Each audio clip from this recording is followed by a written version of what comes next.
Тем вечером я отправилась вынести мусор, как делаю это всегда. На улице уже стемнело и кругом никого.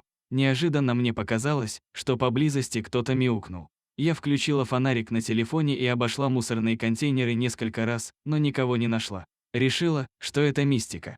Я не люблю заглядывать в мусорки, но после того, как услышала еще одно мяу, то поняла, что оно доносится прямо из бака. Я посветила внутрь контейнера и увидела необыкновенно красивую кошечку, смотрящую на меня. У малышки была длиннющая шерсть, поэтому она напоминала пушистое облачко.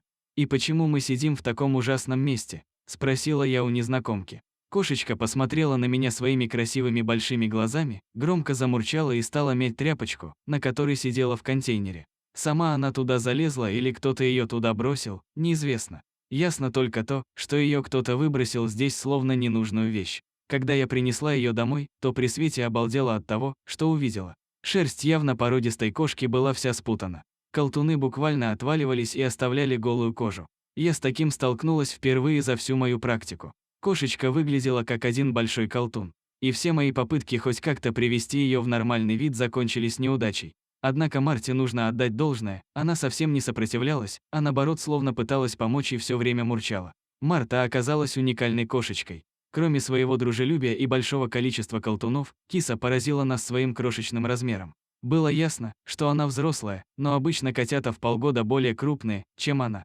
Также нас удивили ее малюсенькие ушки, плоская мордочка и необычайно большие глаза. Она нам напомнила помесь перса и британки. На следующий день мы отвезли неженку Марту к парикмахеру. Когда та увидела прическу своей клиентки, то не могла поверить в то, что видела. Она повидала на своей работе много чего, но такое впервые, ведь нужно было постараться, чтобы довести кошку до такого состояния. После стрижки киса стала похожа на динозаврика, поскольку удалось только оставить хохолок на спинке, шерсть на хвосте и голове. Даже во время стрижки кошечка не переставала мурчать, чем умиляла всех. Однако на этом сюрпризы не закончились. Наше внимание привлек круглый живот Марты, который стало видно после стрижки. Мы отправились на УЗИ и увидели 3 котят.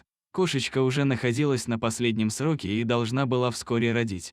Стерилизовать на таком сроке нельзя, поскольку это очень опасно для жизни. Потому мы купили для Марты одежду и отвезли ее в гостиницу для животных, где через 3 дня она окатилась.